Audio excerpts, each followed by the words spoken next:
Thank you very much. Very much appreciated.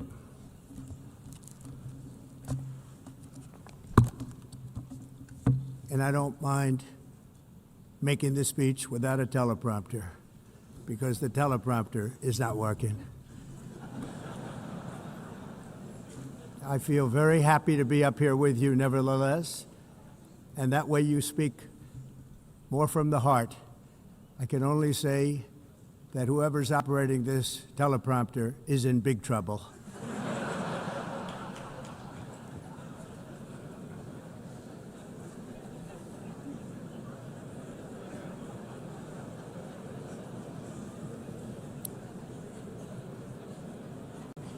Hello, Madam First Lady. Thank you very much for being here.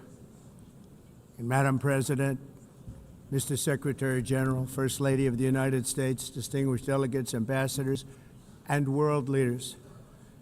6 years have passed since I last stood in this grand hall and addressed a world that was prosperous and at peace in my first term. Since that day, the guns of war have shattered the peace I forged on 2 continents. An era of calm and stability gave way to one of the great crises of our time. And here in the United States, 4 years of weakness, lawlessness, and radicalism under the last administration delivered our nation into a repeated set of disasters. 1 year ago, our country was in deep trouble, but today, just 8 months into my administration, we are the hottest country anywhere in the world, and there is no other country even close. America is blessed with the strongest economy, the strongest borders, the strongest military, the strongest friendships, and the strongest spirit of any nation on the face of the earth. This is indeed the golden age of America. We are rapidly reversing the economic calamity we inherited from the previous administration, including ruinous price increases and record-setting inflation like we've never had before. Under my leadership, energy costs are down, gasoline prices are down, grocery prices are down, mortgage rates are down, and inflation has been defeated. The only thing that's up is the stock market, which just hit a record high. In fact, it hit a record high 48 times in the last short period of time. Growth is surging, manufacturing is booming. The stock market, as I said, is doing better than it's ever done. And all of you in this room benefit by that, almost everybody. And importantly, workers' wages are rising at the fastest pace in more than 60 years. And that's what it's all about, isn't it? In 4 years of President Biden, we had less than $1 trillion of new investment into the United States. In just 8 months since I took office, we have secured commitments and money already paid for $17 trillion. Think of it, 4 years, less than $1 trillion, 8 months, much more than $17 trillion is being invested in the United States, and it's now pouring in from all parts of the world. We've implemented the largest tax cuts in American history and the largest regulation cuts in American history, making this once and again the best country on earth to do business. And many of the people in this room are investing in America, and it's turned out to be an awfully good investment during this 8-month period.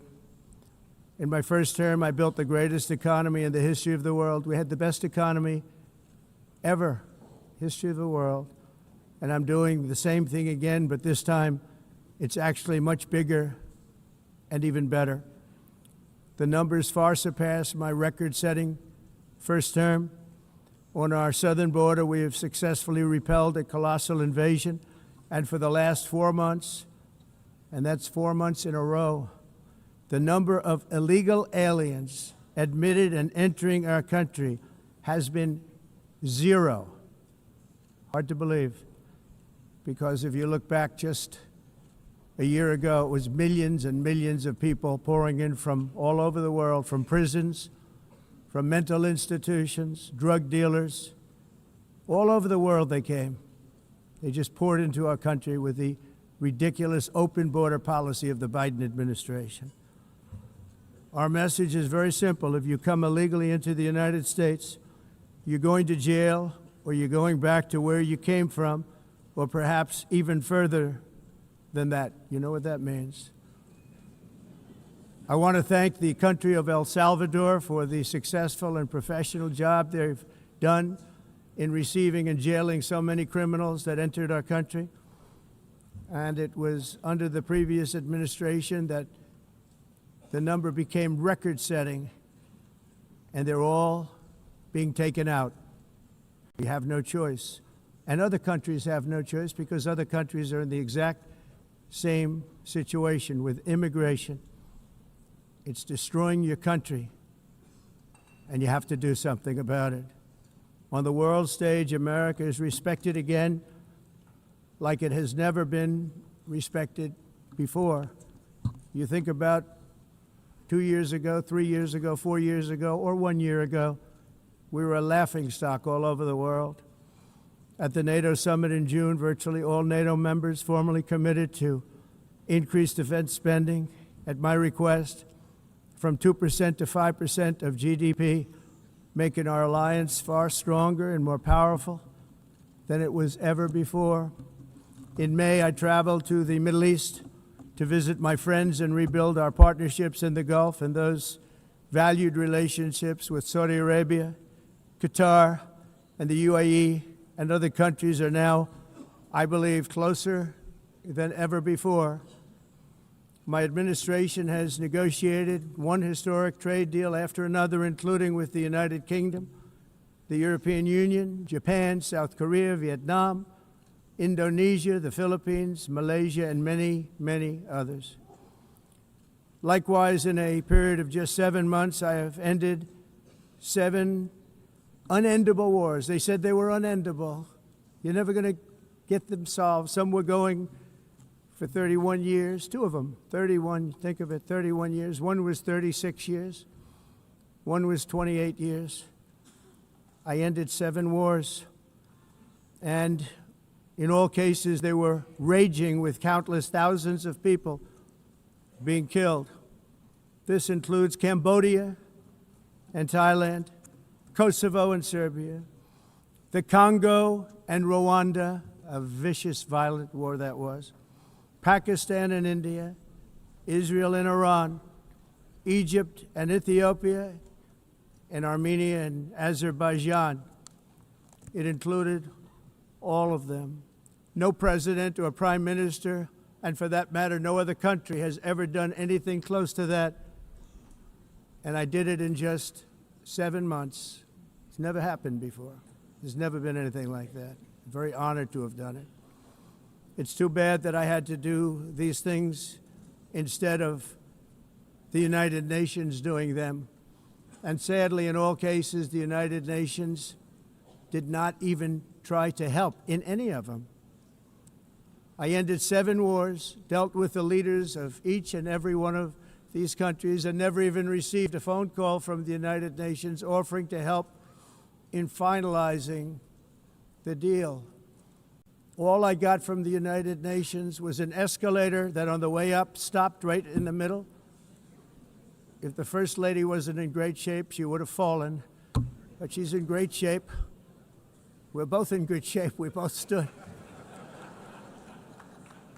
And then a teleprompter that didn't work.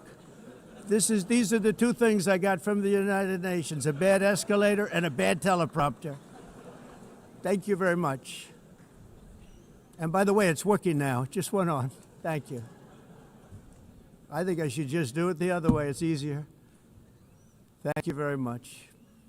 I didn't think of it at the time because I was too busy working to save millions of lives. That is the saving and stopping of these wars. But later I realized that the United Nations wasn't there for us. They weren't there. I thought of it really after the fact, not during these negotiations, which were not easy. That being the case, what is the purpose of the United Nations? The UN has such tremendous potential. I've always said it. It has such tremendous, tremendous potential, but it's not even coming close to living up to that potential. For the most part, at least for now, all they seem to do is write a really strongly worded letter and then never follow that letter up. It's empty words, and empty words don't solve war. The only thing that solves war and wars is action. Now, after ending all of these wars and also earlier negotiating the Abraham Accords, which is a very big thing for which our country received no credit, never receives credit. Everyone says that I should get the Nobel Peace Prize for each one of these achievements. But for me, the real prize will be the sons and daughters who live to grow up with their mothers and fathers, because millions of people are no longer being killed in endless and unglorious wars. What I care about is not winning prizes, it's saving lives. We saved millions and millions of lives with the 7 wars. And we have others that we're working on, and you know that.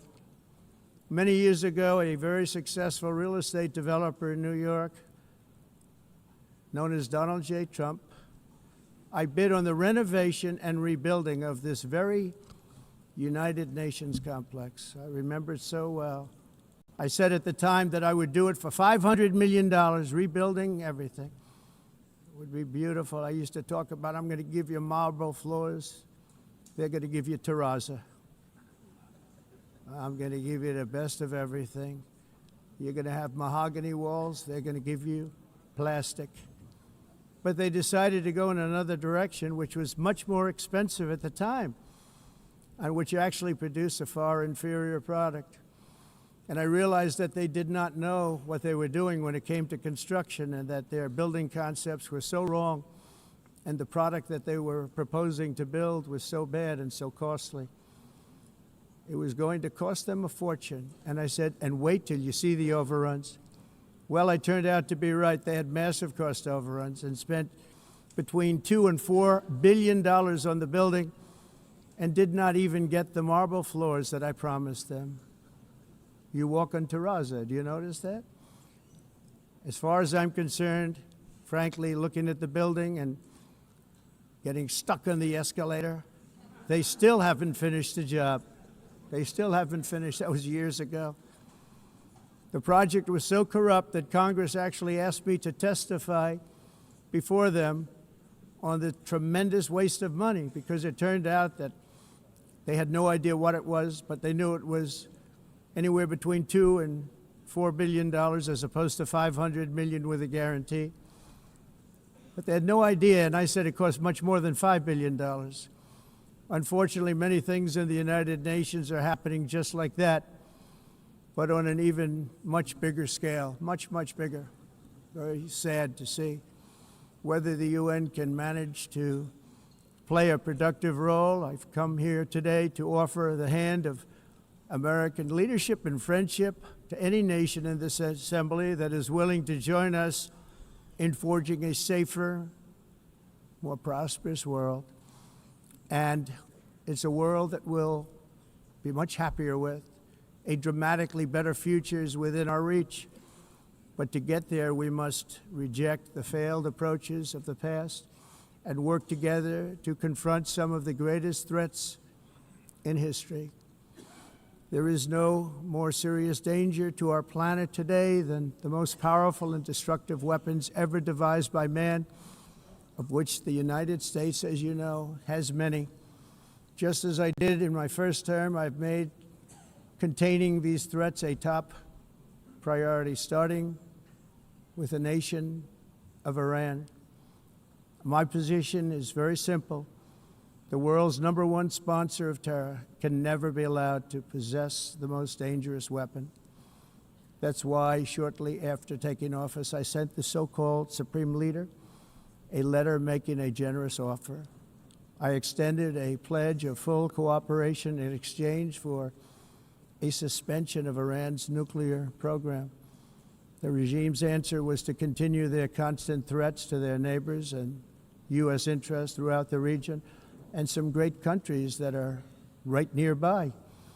Today, many of Iran's former military commanders, in fact, I can say almost all of them, are no longer with us. They're dead. And 3 months ago, in Operation Midnight Hammer, 7 American B-2 bombers dropped the 14 30,000-pound each bombs on Iran's key nuclear facilities, totally obliterating everything.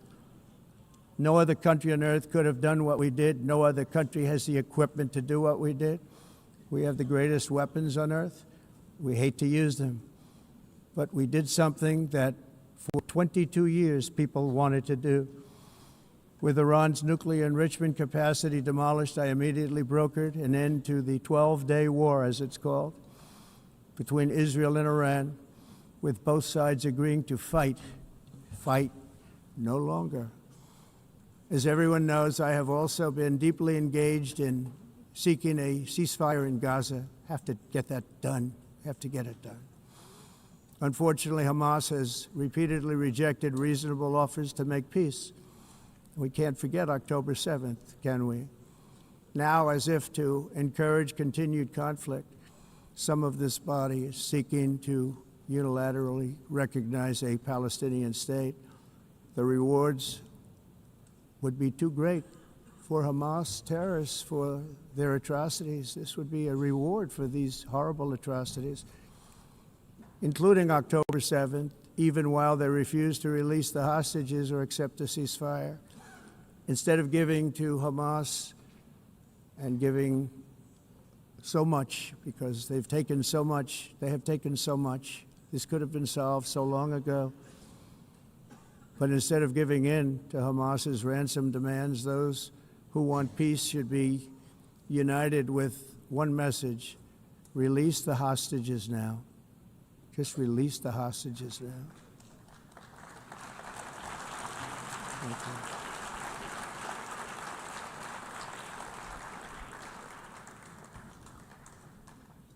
Thank you. As we have got to come together, and we will come together, got to get it done. We have to stop the war in Gaza immediately. We have to stop it. We have to get it done. We have to negotiate, immediately have to negotiate peace. We got to get the hostages back. We want all 20 back. We don't want 2 and 4. As you know, I got, along with Steve Witkoff and others that helped us, Marco Rubio, we got most of them back. We were involved in all of them. But I always said the last 20 are going to be the hardest, and that's exactly what happened. We have to get them back now. We don't want to get back 2, and then another 2, and then 1, and then 3.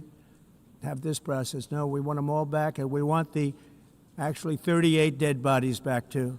Those parents came to me, and they want them back, and they want them back very quickly and very badly, as though they were alive. They want them. They want them every bit as much as if their son or daughter were alive. I've also been working relentlessly, stopping the killing in Ukraine. I thought that would be, of the 7 wars that I stopped, I thought that would be the easiest because of my relationship with President Putin, which had always been a good one. I thought that was going to be the easiest one. But you know, in war, you never know what's going to happen. There are always lots of surprises, both good and bad. Everyone thought Russia would win this war in 3 days, but it didn't work out that way. It was supposed to be just a quick little skirmish. It's not making Russia look good. It's making them look bad. No matter what happens from here on out, this was something that should have taken a matter of days, certainly less than a week, and they've been fighting for 3.5 years and killing anywhere from 5,000 to 7,000 young soldiers, mostly soldiers, on both sides, every single week, from 5,000 to 7,000 dead young people, and some in cities, much smaller numbers, where rockets are shot, where drones are dropped. This war would never have started if I were president. This was a war that should have never happened. It shows you what leadership is, what bad leadership can do to a country.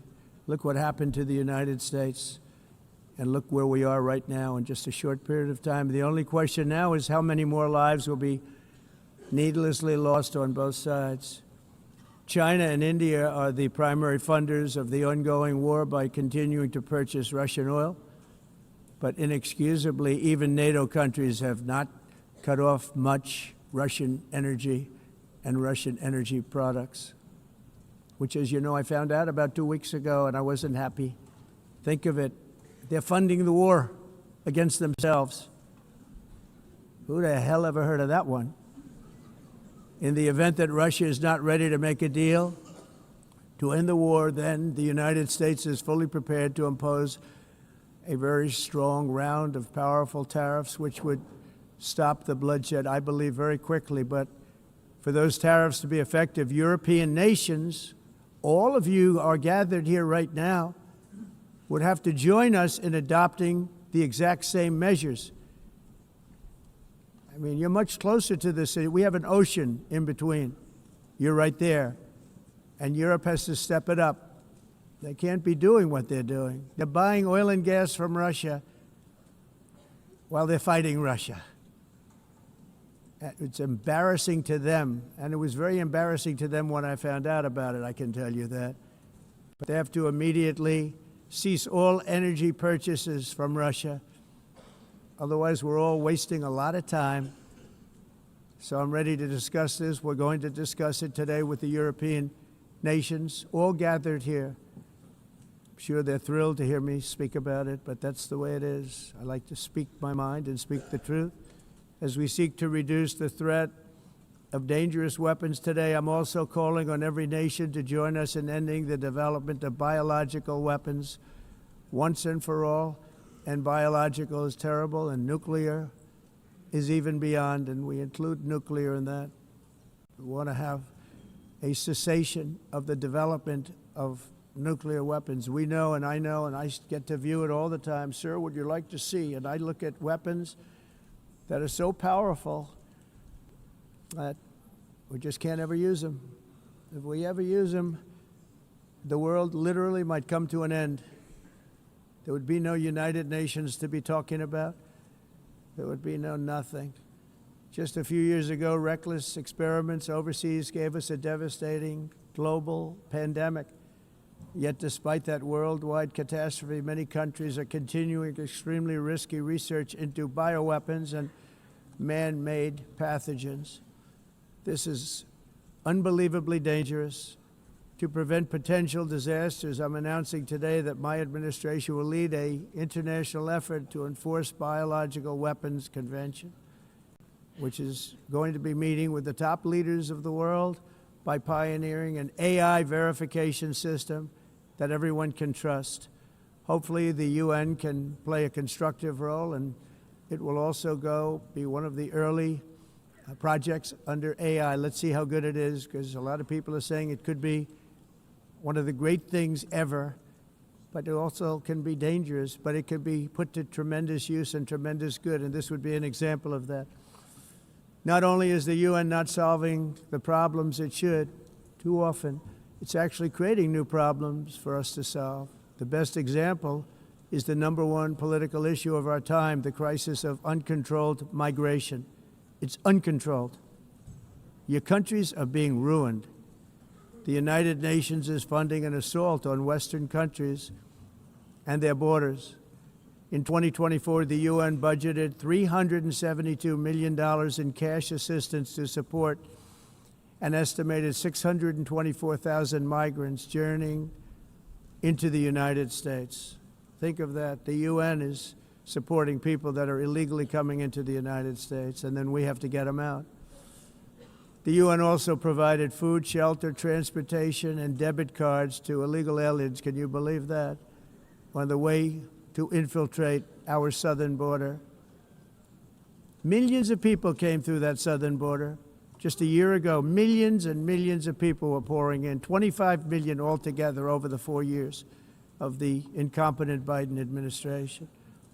And now we have it stopped, totally stopped.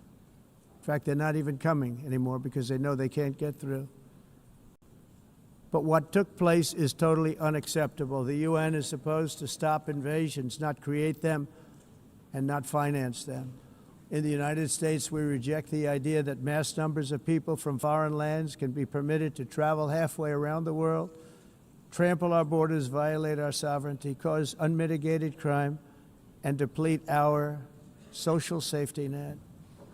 We have reasserted that America belongs to the American people, and I encourage all countries to take their own stand in defense of their citizens as well.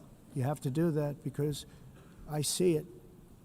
I'm not mentioning names. I see it, and I can call every single one of them out. You're destroying your countries. They're being destroyed. Europe is in serious trouble. They've been invaded by a force of illegal aliens like nobody's ever seen before. Illegal aliens are pouring into Europe. Nobody is ever, and nobody's doing anything to change it, to get them out. It's not sustainable. And because they choose to be politically correct, they're doing just absolutely nothing about it. And I have to say, I look at London where you have a terrible mayor, terrible mayor. And it's been so changed, so changed. Now they want to go to Sharia law, but you're in a different country. You can't do that. Both the immigration and their suicidal energy ideas will be the death of Western Europe if something is not done immediately. This cannot be sustained.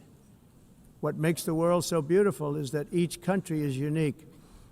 But to stay this way, every sovereign nation must have the right to control their own borders. You have the right to control your borders, as we do now, and to limit the sheer numbers of migrants entering their countries and paid for by the people of that nation that were there and that built that particular nation at the time. They put their blood, sweat, tears, money into that country, and now they're being ruined. Proud nations must be allowed to protect their communities and prevent their societies from being overwhelmed by people they have never seen before, with different customs, religions, with different everything. Where migrants have violated laws, lodged false asylum claims, or claimed refugee status for illegitimate reasons, they should, in many cases, be immediately sent home. And while we will always have a big heart for places and people that are struggling and truly compassionate, answers will be given. We have to solve the problem, and we have to solve it in their countries, not create new problems in our countries. And we are very helpful to a lot of countries that are just not able to send their people anymore. They used to send them to us in caravans of 25,000, 30,000 people each. These massive caravans of people pouring into our country, totally unchecked and unvetted. But not anymore. According to the Council of Europe in 2024, almost 50% of inmates in German prisons were foreign nationals or migrants. In Austria, the number was 53% of the people in prisons were from places that weren't from where they are now. In Greece, the number was 54%, and in Switzerland, beautiful Switzerland, 72% of the people in prisons are from outside of Switzerland. When your prisons are filled with so-called asylum seekers who repaid kindness, and that's what they did, they repaid kindness with crime. It's time to end the failed experiment of open borders. You have to end it now. See, I can tell you. I'm really good at this stuff. Your countries are going to hell. In America, we've taken bold action to swiftly shut down uncontrolled migration. Once we started detaining and deporting everyone who crossed the border and removing illegal aliens from the United States, they simply stopped coming. They're not coming anymore. We're getting a lot of credit, but they're not coming anymore. This was a humanitarian act for all involved, because on the trips up, thousands of people a week were dying. Women were being raped. Nobody's ever seen anything like it. Raped, horribly beaten, raped. On the trip up, the journey up, it was a long walk. It was a long, arduous journey, indeed. And it was also a historic victory against human trafficking throughout the region. What we did was a victory, and we saved so many lives of people that wouldn't make the journey. That journey was loaded up with death. loaded up with death. Dead bodies all along the roads of jungles to get up. They go through jungles, they go through areas so hot you couldn't breathe. They were dying of suffocation, areas so hot that you couldn't breathe.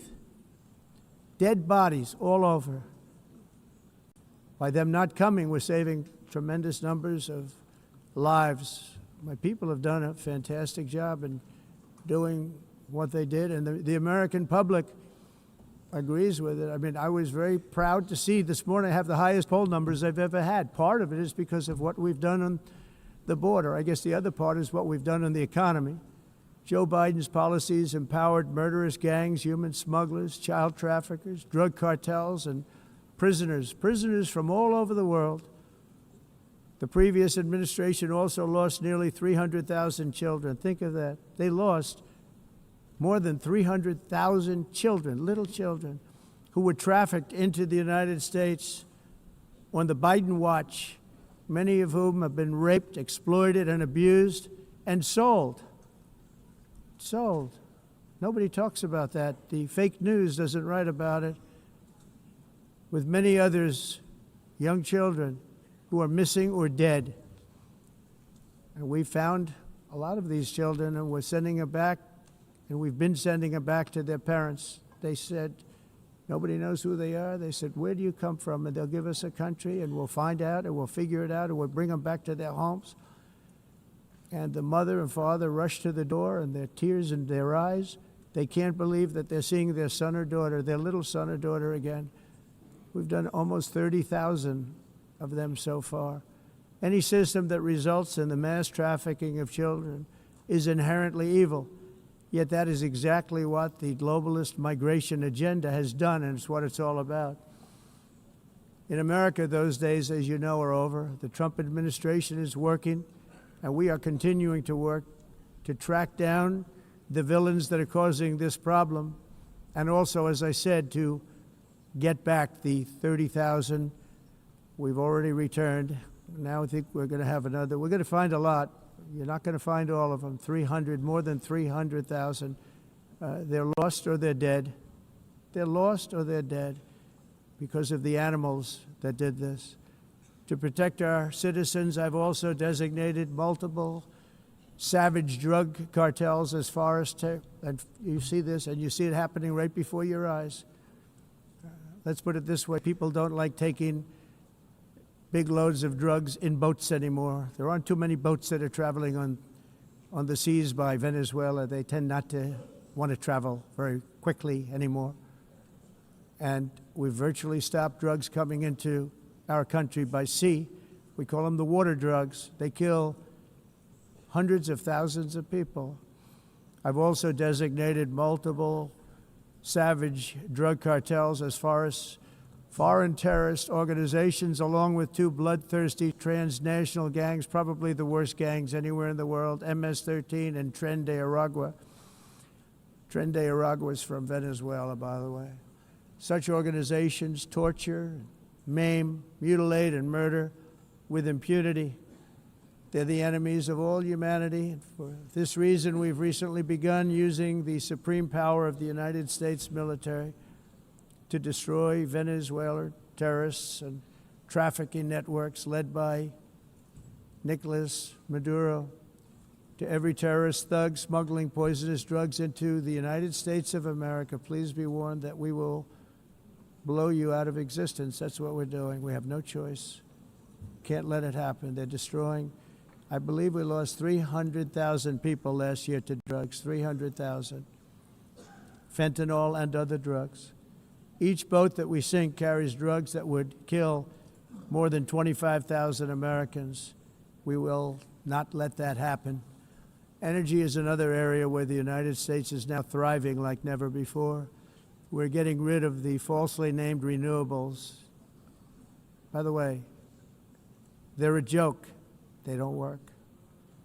They're too expensive. They're not strong enough to fire up the plants that you need to make your country great.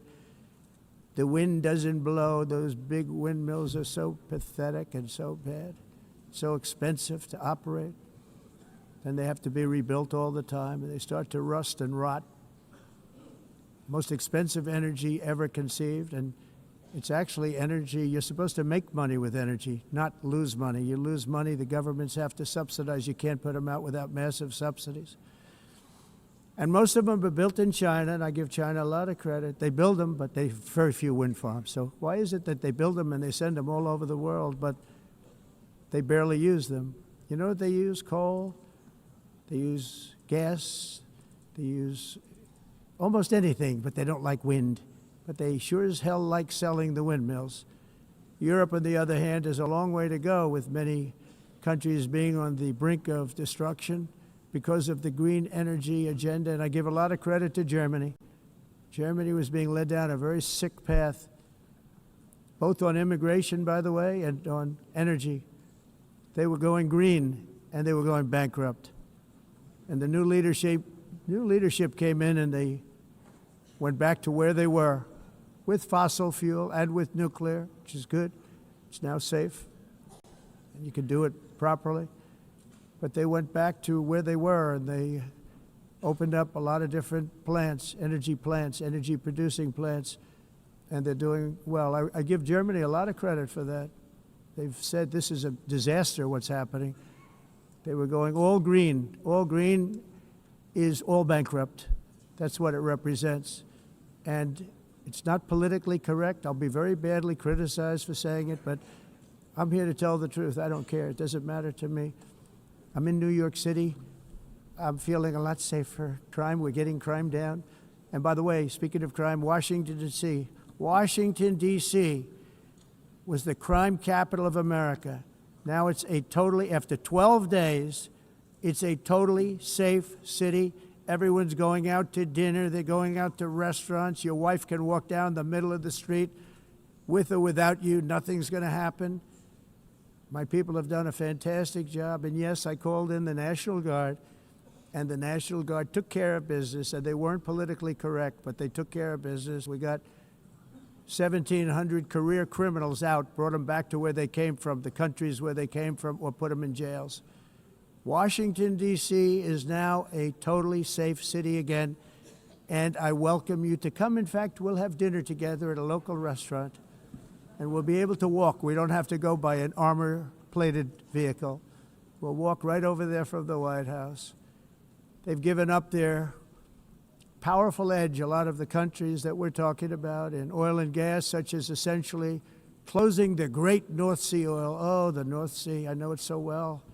Aberdeen was the oil capital of Europe, and there's tremendous oil that hasn't been found in the North Sea. Tremendous oil. And I was with the Prime Minister I respect and like a lot, and I said, you're sitting with the greatest asset. They essentially closed it by making it so highly taxed that no developer, no oil company can go there. They have tremendous oil left, and more importantly, they have tremendous oil that hasn't even been found yet.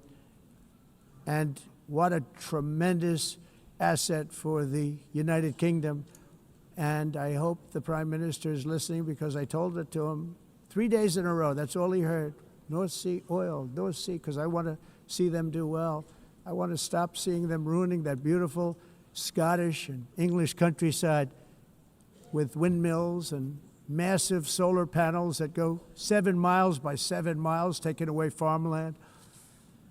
But we're not letting this happen in America. In 1982, the executive director of the United Nations Environmental Program predicted that by the year 2000, climate change would cause a global catastrophe. He said that it will be irreversible, as any nuclear holocaust would be. This is what they said at the United Nations. What happened? Here we are. Another UN official stated in 1989 that within a decade, entire nations could be wiped off the map by global warming. Not happening. You know, it used to be global cooling. If you look back years ago in the 1920s and the 1930s, they said, global cooling will kill the world. We have to do something. Then they said global warming will kill the world. But then it started getting cooler. So now they could just call it climate change, because that way they can't miss. It's climate change. Because if it goes higher or lower, whatever the hell happens, there's climate change. It's the greatest con job ever perpetrated on the world, in my opinion. Climate change, no matter what happens, you're involved in that. No more global warming, no more global cooling. All of these predictions made by the United Nations and many others, often for bad reasons, were wrong. They were made by stupid people that have cost their countries fortunes and given those same countries no chance for success. If you don't get away from this green scam, your country is going to fail. And I'm really good at predicting things, you know. They actually said during the campaign, they had a hat, the best-selling hat. Trump was right about everything. And I don't say that in a braggadocious way, but it's true. I've been right about everything. And I'm telling you that if you don't get away from the green energy scam, your country is going to fail. And if you don't stop people that you've never seen before, that you have nothing in common with, your country is going to fail. I'm the President of the United States, but I worry about Europe. I love Europe. I love the people of Europe. And I hate to see it being devastated by energy and immigration. This double-tailed monster destroys everything in its wake, and they cannot let that happen any longer. You're doing it because you want to be nice. You want to be politically correct, and you're destroying your heritage. They must take control strongly and immediately of the unmitigated immigration disaster and the fake energy catastrophe before it's too late. The carbon footprint is a hoax made up by people with evil intentions, and they're heading down a path of total destruction. You know, the carbon footprint, it was a big, big thing a few years ago. I remember hearing about the carbon footprint, and then President Obama would get into Air Force One, a massive Boeing 747, and not a new one, an old one with old engines that spew everything into the atmosphere. He'd talk about the carbon footprint, we must do so. Then he'd get in and he'd fly from Washington to Hawaii to play a round of golf. And then he'd get back onto that big, beautiful plane and he'd fly back and he'd talk about, again, global warming and the carbon footprint. It's a con job. At extreme cost and expense, Europe reduced its own carbon footprint by 37%. Think of that. Congratulations, Europe. Great job. You cost yourself a lot of jobs, a lot of factories closed, but you reduced the carbon footprint by 37%. However, for all of that sacrifice and much more, it's been totally wiped out and then some by a global increase of 54%. Much of it coming from China and other countries that are thriving around China, which now produces more CO2 than all the other developed nations in the world. So all of these countries are working so hard on the carbon footprint, which is nonsense, by the way. It's nonsense. You know, it's interesting. In the United States, we have still radicalized environmentalists, and they want the factories to stop. Everything should stop. No more cows. We don't want cows anymore. I guess they want to kill all the cows. They want to do things that are just unbelievable, and you have it too. But you know, we have a border, strong, and we have a shape, and that shape doesn't just go straight up. That shape is amorphous when it comes to the atmosphere. And if we had the most clean air, and I think we do, we have very clean air. We have the cleanest air we've had in many, many years. But the problem is that other countries, like China, which has air that's a little bit rough, it blows. And no matter what you're doing down here, the air up here tends to get very dirty because it comes in from other countries where their air isn't so clean. And the environmentalists refuse to acknowledge that. Same thing with garbage. In Asia, they dump much of their garbage right into the ocean.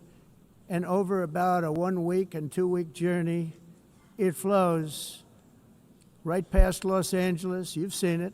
Massive amounts of garbage, almost too much to do anything about, flowing past Los Angeles, past San Francisco, and then somebody will get in trouble because he dropped a cigarette on the beach.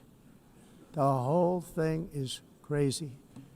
The primary effect of these brutal green energy policies has not been to help the environment, but to redistribute manufacturing and industrial activity from developed countries that follow the insane rules that are put down to polluting countries that break the rules and are making a fortune. They're making a fortune. European electricity bills are now 4 to 5 times more expensive than those in China, and 2 to 3 times higher than the United States. And our bills are coming way down. You probably see that our gasoline prices are way down. You know, we have an expression, drill, baby, drill, and that's what we're doing. We're going to be much lower in a year from now. But they've come way down over the last year. As a result, every air conditioner is like very uncommon to see one in some of these countries because the electric costs are so high.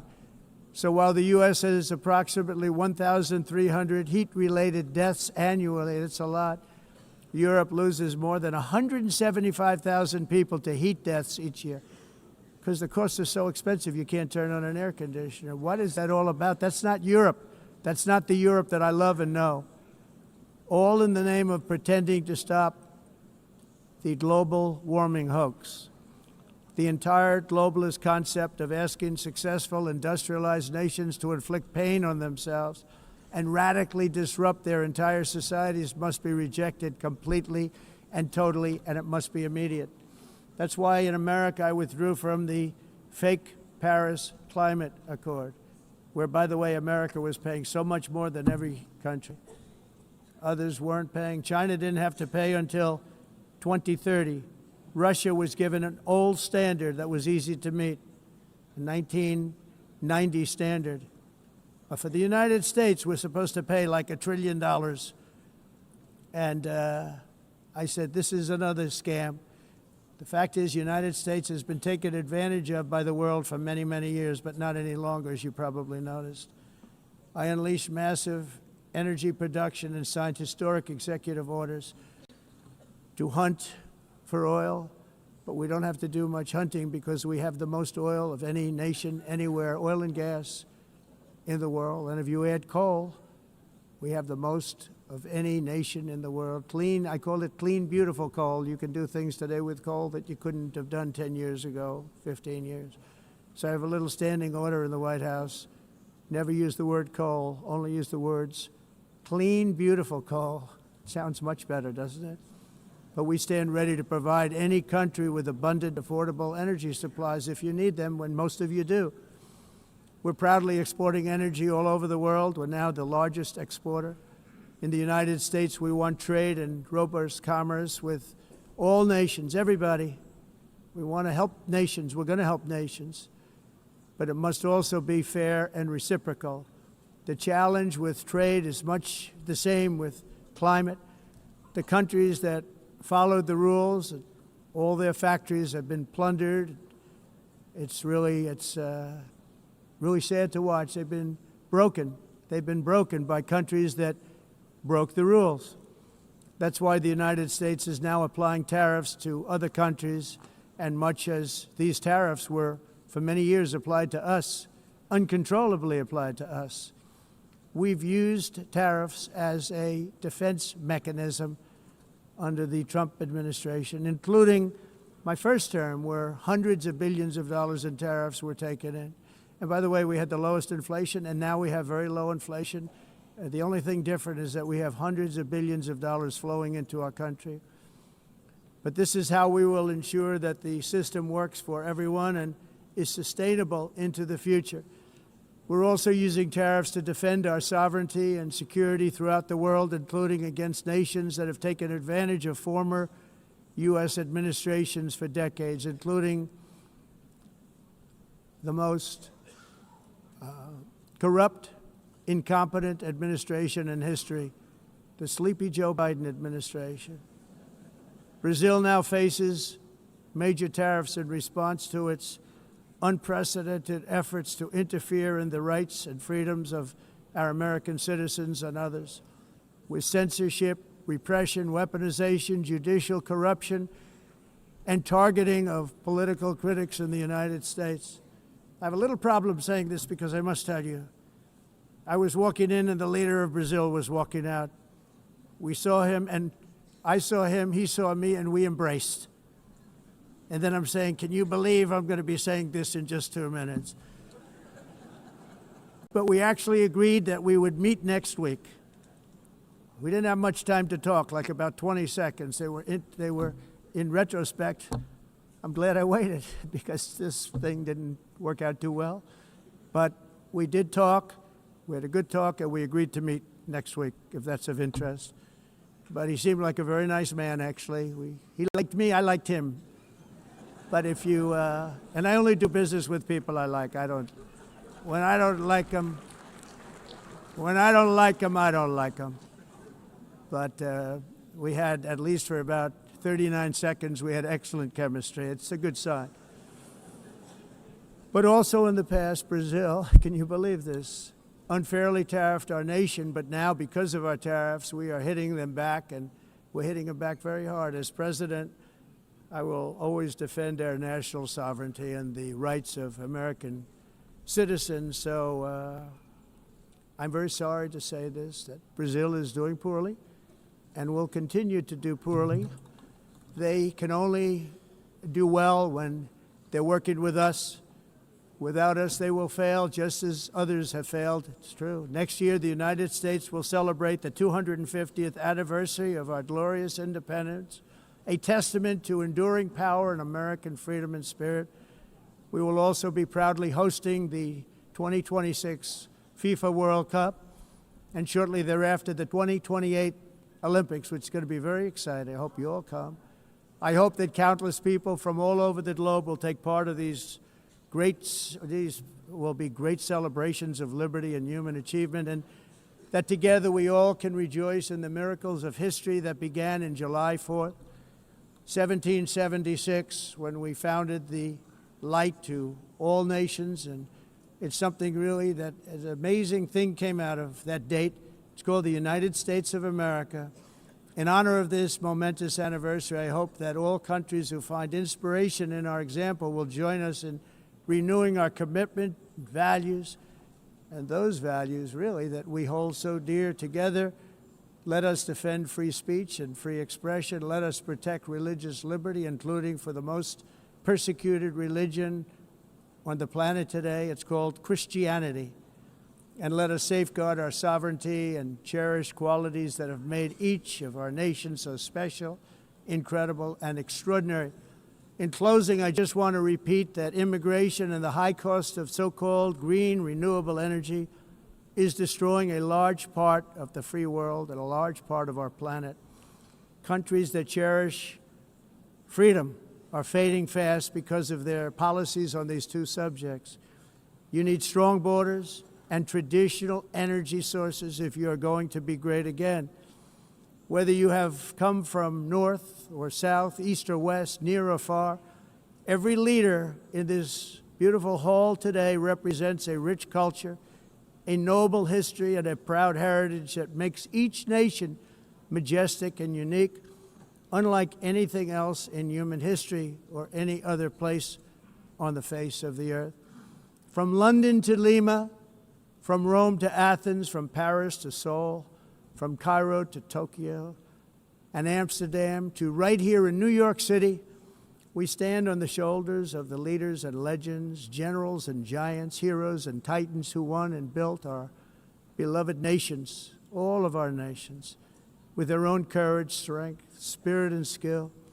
Our ancestors climbed mountains, conquered oceans, crossed deserts, and trekked over wide open plains. They charged into thunderous battles, plunged into grave dangers, and they were soldiers and farmers and workers and warriors and explorers and patriots. They built towns into cities, tribes into kingdoms, ideas into industries, and small islands into mighty empires. You're a part of all of that. They were champions for their people who never gave up and who never, ever gave in. Their values defined our national identities. Their visions forged our magnificent destiny. Everybody in this room is a part of it in your own way. Each of us inherits the deeds and the myths the triumphs, the legacies of our own heroes and founders who so bravely showed us the way. Our ancestors gave everything for homelands that they defended with pride, with sweat, with blood, with life, and with death. Now the righteous task of protecting the nations that they built belongs to each and every one of us. So together let us uphold our sacred duty to our people and to our citizens. Let us protect their borders, ensure their safety, preserve their cultures, treasure, and traditions, and fight, fight, fight for their precious dreams and their cherished freedoms. And in friendship and really a beautiful vision, let us all work together to build a bright, beautiful planet, a planet that we all share, a planet of peace and a world that is richer, better, and more beautiful than ever before. That can happen. It will happen. It will happen, and I hope it can happen and start right now, right at this moment. We'll turn it around. We're going to make our countries better, safer, more beautiful. We're going to take care of our people. Thank you very much. It's been an honor. God bless the nations of the world. Thank you very much. Bye.